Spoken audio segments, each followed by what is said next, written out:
merupakan kontroversi besar negara yang sekarang diimbaskan akan mengulangi malapetaka ekonomi dalam kes satu MDB. Jadi kalau Timbalan Menteri jawab kita jangka 12 bilion tapi mungkin ada tambahan infrastruktur tambah, itu jawab dalam mesyuarat JKK. Kalau mesyuarat dalam parlimen ini kita nak definitive answer. Ada kenyataan 15, ada 18, ada jangkaan mencecah sehingga 20 bilion. Kita nak definitive answer, satu. Keduanya, proses penilaian, proses tender, perolehan mesti dipatuhi. Ini bebanan besar bagi negara. Saya tak percaya dia 12 bilion.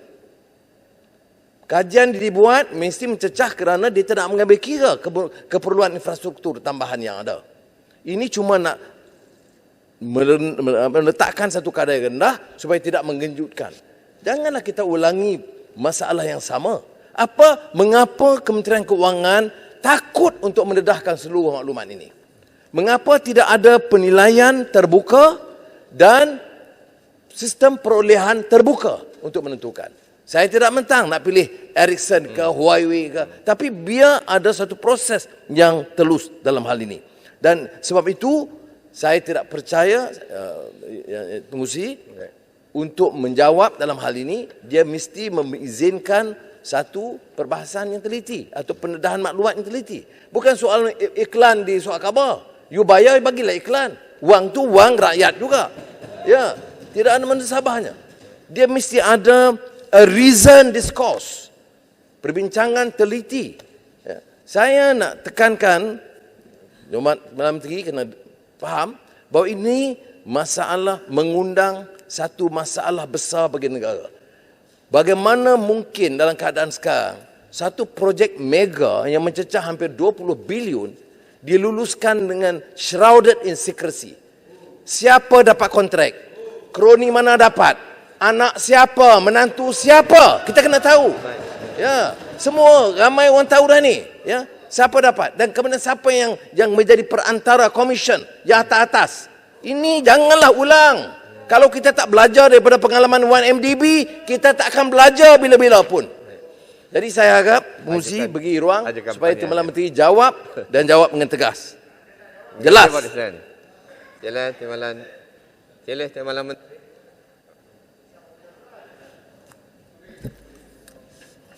Terima kasih Pak Dickson kerana sangat prihatin tentang soal DNB ini. Namun saya ingin beri ketegasan di sini bahawa DNB... Tanya Paguh ke? Apa?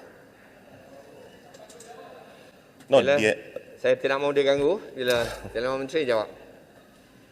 Kita ingin buat ketegasan di sini bahawa DNB dan 1MDB ini adalah perkara yang berbeza. Pertamanya dari segi proses tender. Proses tender DNB ini sebenarnya telah distruktur oleh firma perkhidmatan profesional bebas, Ernst & Young Consulting, Sdn Bhd, mengikut piawaian global. 1MDB dulu Goldman Sachs, ingat?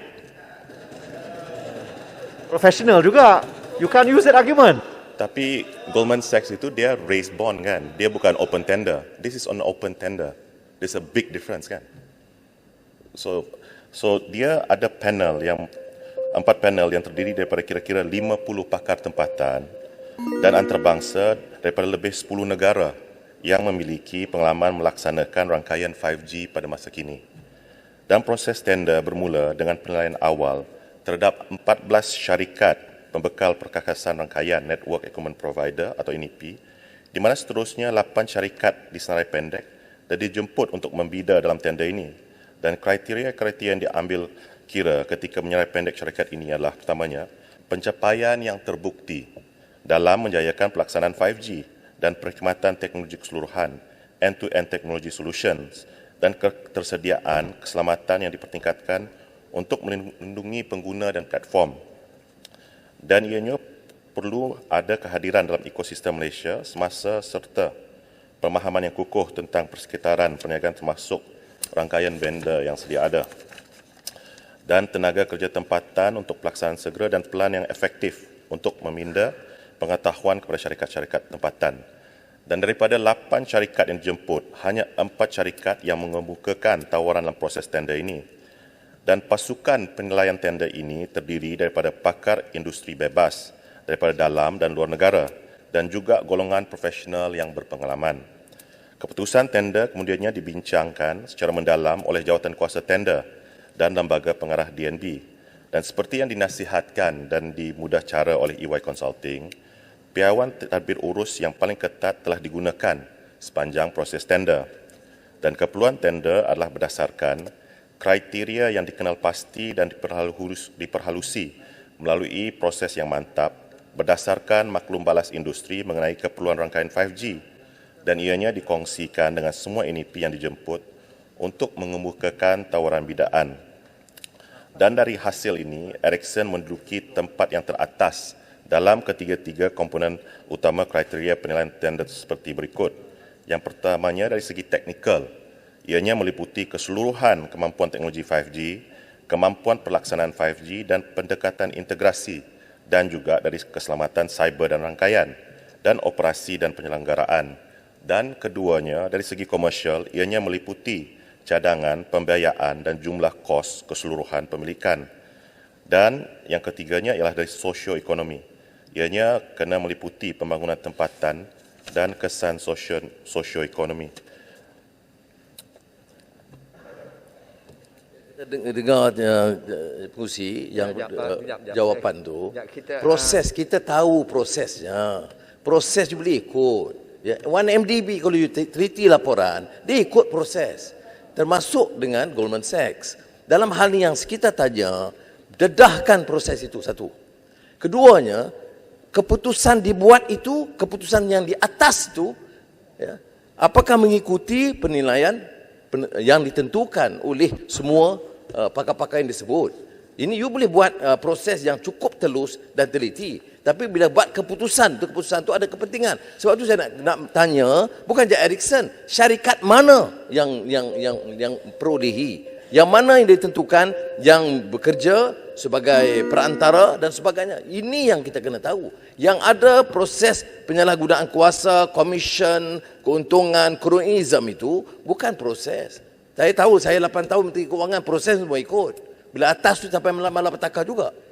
Jadi sebab itu kita kena jawab kos sebenarnya finally apa? Tak jawab. Apa dia berapa kos? Penilaian kalau betul buat proses yang ditentukan bukan atas kertas. Mengapa tidak ada pendedahan tentang proses itu kepada awam? Mengapa mesti dirahsiakan untuk pengetahuan orang ramai? Terima kasih Abang Najib. Terima kasih Abang Najib. Sila rumuskan jawapan. Terima kasih.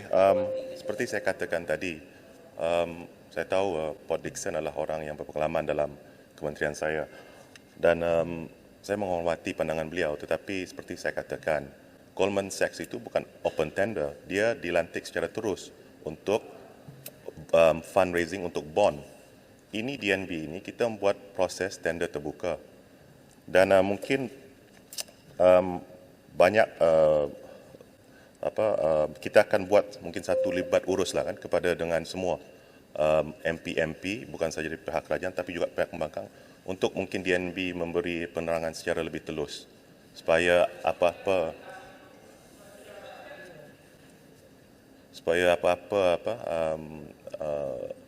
soalan ataupun syakwa sangka boleh diadres oleh pihak DNB itu sendiri. Baik, terima kasih. Timbalan Menteri. Papar.